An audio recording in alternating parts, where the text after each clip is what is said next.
Hello tout le monde et bienvenue sur la chaîne pour une nouvelle vidéo où aujourd'hui on va s'adresser essentiellement aux peaux sèches comme vous l'avez vu dans le titre. Cette nouvelle série que j'ai commencé en début d'année, je sais plus exactement, mais il n'y a pas très longtemps. J'ai commencé avec une vidéo 100% peau grasse comme la mienne, donc je vous la mets en barre d'infos si elle vous intéresse, où je vous donne tous mes trucs et astuces pour maquiller une peau grasse du mieux que possible, pour éviter les brillances, prolonger la tenue au maximum et avoir quelque chose qui tient et qui soit confortable. Donc je vous invite à la voir en barre d'infos. Aujourd'hui c'est exactement le même principe, sauf qu'on va s'adresser aux peaux sèches, donc ce n'est pas du tout mon type de peau. Néanmoins, je suis tout à fait capable de vous donner mes trucs et astuces aussi pour utiliser les bonnes textures, vous conseiller quelques produits, juste faire un maquillage dans lequel vous vous sentez bien et que vous aimez forcément. Donc on va commencer sans plus tarder. On va commencer par le plus basique et le plus essentiel, surtout pour une peau sèche. Je vous le dis, c'est la même chose pour les peaux grasses. Ne zappez jamais l'étape hydratation avant de vous maquiller. Pour préparer la peau, pour l'hydrater, pour qu'elle ait une bonne base et juste de quoi tenir toute la journée, c'est juste hyper important. Donc là, vous vous en doutez, étant donné que ce n'est pas mon type de peau, je n'ai pas de référence dans les mains à vous montrer. Concrètement, c'est ce type de produit que j'utilise, c'est-à-dire un gel crème. Elle est pour tous les types de peau, c'est la marque Rennes, c'est le gel crème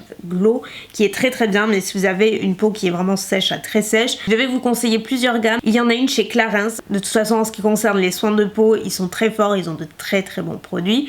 Donc si vous voulez pas vous louper, allez voir chez Clarins, il y a une gamme qui s'appelle Hydra Essentiel, je crois. Cette gamme est vraiment géniale avec la bonne texture. Vous avez un petit peu le même style chez Nuxe. Il y a une crème qui s'appelle, je crois, la crème réconfortante quelque chose, qui est très bien. C'est une crème de jour que vous pouvez appliquer avant le maquillage, qui est top. Chez Bobbi Brown, c'est un petit peu plus cher du coup, mais celle-ci est fantastique, elle est très utilisée par les make-up artistes aussi. Maintenant, je vais appliquer une base, c'est aussi très important pour une peau sèche. Là encore, vous n'allez pas utiliser nécessairement la même base qu'une peau grasse qui, elle, va plus se diriger vers une base matifiante. Une peau sèche aura un teint beaucoup plus léger, lumineux que notre type de peau, vous voyez. Donc pour cela, en termes de base, je vous en propose 3 à chaque fois. Comme je vous l'ai dit, j'essaie de vous proposer plusieurs alternatives, tout budget confondu. Ces 3 là. La première, Too Faced, qui pour moi est adaptée à tous les types de peau. C'est une base de teint revitalisante à base d'eau de coco. Donc elle va en plus apporter ce petit plus d'hydratation sans trop. Elle repulpe la peau, elle est fantastique. Et elle plaît en général à tous les types de peau. Donc c'est pour ça que je la présente. Et ensuite, si vous cherchez vraiment une base de teint plus lumineuse, ça va être la thématique de la vidéo. Vous avez les bases de teint un petit peu plus glowy, comme celle de Becca, très jolie, qui va lisser légèrement et qui va apporter ce fini satiné à la peau. C'est une très bonne base de teint en fait, qui va juste embellir le fond de teint que vous allez appliquer par la suite. Et tout à fait le même style chez L'Oréal, c'est la base illuminatrice. Et avant d'appliquer la base, je vous conseille d'appliquer une brume, donc celle que vous avez dans les tiroirs. Privilégiez une brume hydratante, rafraîchissante, qui va vraiment apaiser, nourrir et préparer votre peau avant le maquillage.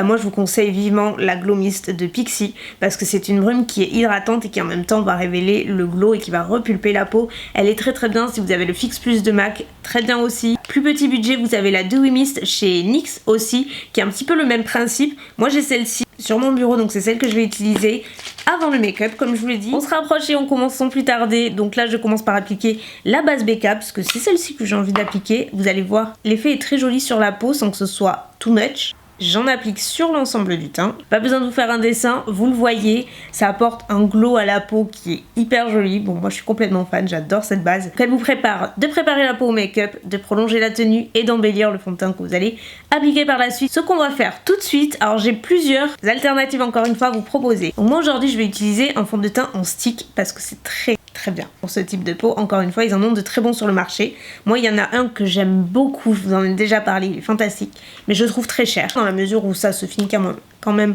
assez vite en plus. C'est le stick Vanish, et pour un fond de teint en stick, il a une couvrance incroyable.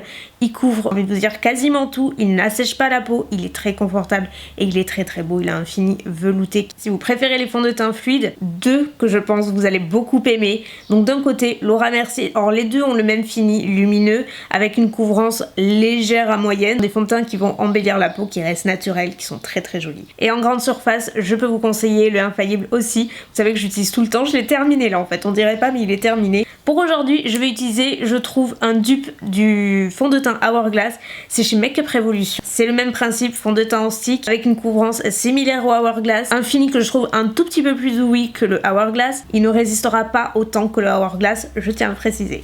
Mais pour aujourd'hui, c'est celui que je vais utiliser, comme ça vous verrez un petit peu le rendu. Comme vous le voyez, je l'applique directement au bâton d'abord de façon un petit peu grossière et je viens ensuite l'estomper, le fondre avec mon Beauty Blender. C'est la façon que je préfère pour un résultat plus naturel. Si vous voulez un rendu plus couvrant, n'hésitez pas à vous munir d'un pinceau à fond de teint. Vous voyez que ça unifie correctement le teint.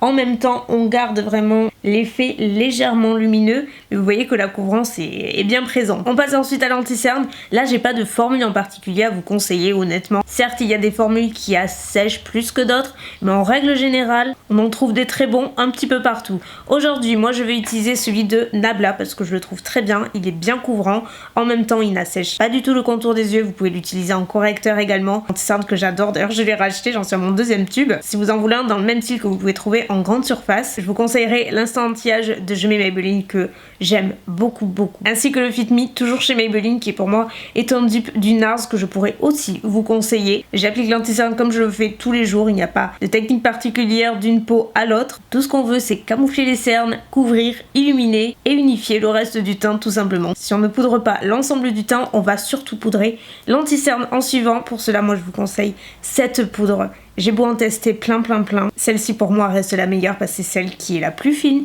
qui ne va pas sécher, qui va illuminer, fixer votre anti-cerne.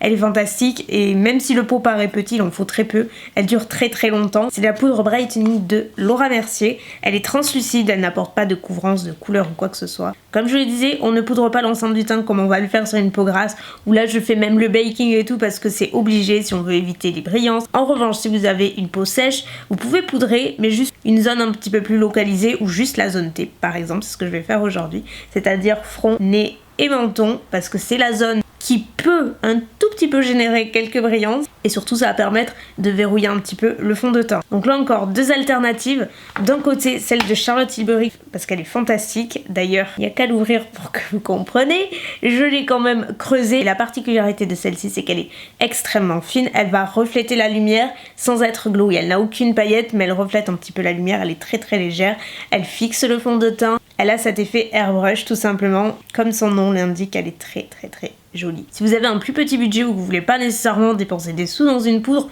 vous pouvez aussi vous diriger vers celle-ci de Sephora que j'aime beaucoup. C'est une poudre qui est compacte mais elle translucide, donc elle va apporter aucune couvrance, aucune couleur, elle va juste surtout lisser le grain de peau et matifier légèrement. Donc c'est une très bonne poudre. Il vaut mieux tapoter et ne pas ajouter trop de matière parce que le danger quand on met trop de poudre sur une peau sèche, c'est que ça va marquer moindre zone de sécheresse et vous n'allez pas être confortable dans votre make-up. Donc c'est pour ça qu'il faut privilégier des poudres extrêmement fines. Je vous cache pas qu'on se retrouve bien plus tard, j'ai eu le temps de faire mes yeux et pas que. Pendant que je me maquillais, je crois que vous m'avez entendu dans toute la France hurler, j'avais un rat. Un rat les gars. Bref. J'ai eu beaucoup d'émotions. On reste pro et on reprend le fil de la vidéo. Donc comme vous voyez, j'ai fait les yeux, je vais repasser à mon teint puisque les yeux forcément, il n'y a pas de make-up spécial peau sèche. En revanche, pour le bronzer, alors vous avez deux possibilités, soit vous restez sur un bronzer poudre et à ce moment-là, je peux vous en conseiller quelques-uns, mais honnêtement, il y en a de très bons sur le marché. Il y en a un que j'aime particulièrement et que je voulais vous conseiller. Alors certes, c'est pas le moins cher, mais je vais vous donner une autre alternative, vous inquiétez pas, le Tantastic de Marc Jacobs qui est énorme. Celui-ci il est fantastique parce qu'il se blinde à la perfection, il se fond au fond de teint, il a un rendu très naturel, vraiment parfait pour l'été. En version un tout petit peu plus lumineux mais plus ou moins le même style de glow, de bronze naturel pardon, chez Catrice, le Sunkissed Bronze numéro 10. Sinon le mieux c'est de, comme je vous le disais, de rester avec des textures crème. Pareil, il y a beaucoup d'alternatives sur le marché. Moi dernièrement celui que j'ai découvert et que j'aime particulièrement c'est celui de Huda Beauty qui est super facile d'utilisation, pareil rendu très naturel, vous pouvez vraiment pas vous louper avec. Si vous préférez les sticks, sachez que Fenty en fait également. Donc là ce que je vais appliquer c'est le Tintour de Huda Beauty en teinte light, vous voyez, hyper naturel, en même temps ça réchauffe comme il faut, très facile d'utilisation et encore une fois si vous avez une peau sèche, n'hésitez pas à privilégier les textures crème ou liquide même. c'est encore mieux. Comme ça permettra de ne pas marquer la peau si vous avez des zones de sécheresse. C'est bien plus confortable et c'est surtout très joli en termes de rendu. On passe au blush maintenant, donc c'est un petit peu comme le reste de la vidéo. Je vous conseille éventuellement d'opter pour une texture crème. Dans l'absolu, je vais pas vous conseiller telle couleur ou telle texture. Là, c'est vraiment les goûts et les couleurs. Je sais que personnellement, les blushs poudre vont à tous les types de peau. Certes, vous pouvez avoir des blushs qui vont marquer davantage. Si vous avez une peau très sèche, il vaut mieux éviter et vous diriger encore une fois vers une texture crème ou liquide. La tenue n'en sera que meilleure. Donc pour aujourd'hui, je vais tester en plus ces produits que j'ai reçus hier. Je me suis dit ce sera parfait puisque c'est un blush en stick de Colourpop. Ils ont sorti toute une gamme d'highlighter et de blush. Donc là c'est la teinte Aloha et je vais ensuite estomper avec un pinceau 195 de Fenty Beauty qui est très bien aussi pour travailler les textures crème. Vous voyez que le résultat est quand même super naturel. Je trouve ça très joli honnêtement et sur une peau sèche c'est encore plus joli. Moi sur mon type de peau ça fait pas le même effet parce que ça fait beaucoup de textures crème, beaucoup de produits non poudrés. Donc on va passer à l'highlighter évidemment. Là encore,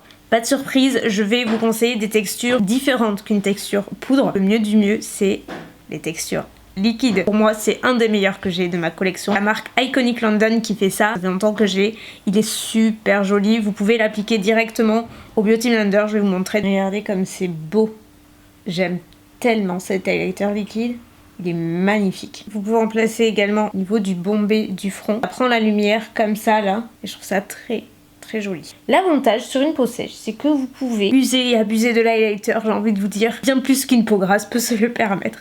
Au moins vous n'avez pas à vous soucier des retouches autant que nous. Je ne vais pas en mettre au menton, je sais qu'il y en a qui en mettent. Bon, moi là j'ai une imperfection, donc dites-vous que là où vous avez des imperfections, vous ne voulez pas mettre d'highlighter parce que ça va attirer le regard. On veut détourner le regard de l'imperfection, donc on ne met pas d'highlighter. Donc voilà à peu près pour le travail du teint. C'est terminé, je vais juste rajouter un rouge à lèvres et on aura terminé. Quoique non, attendez, je savais que j'avais oublié quelque chose. On n'oublie pas la brume, je rapplique la Glow Mist de Pixi comme d'hab et là c'est pareil, ça va terminer mon make-up, ça va fondre, poudre, crème, hydrater, apaiser, raviver le glow. Et voilà pour le résultat final. J'espère en tout cas que cette vidéo vous aura été utile, que vous aurez noté 2-3 astuces, peut-être 2-3 produits. En tout cas si vous en avez d'autres, n'hésitez pas à les partager en barre d'infos. Retenez juste que on privilégie les textures crème liquide pour tout le reste, que ce soit blush, highlighter. Vous voyez que le résultat est beaucoup plus fondu, c'est très joli. Moi je peux pas me le permettre clairement parce que comme je vous dis, au bout d'une heure je brille comme pas possible, donc ça me va pas en fait. C'est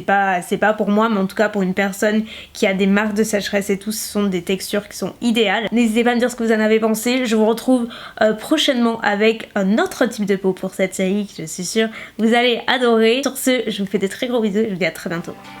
Bye.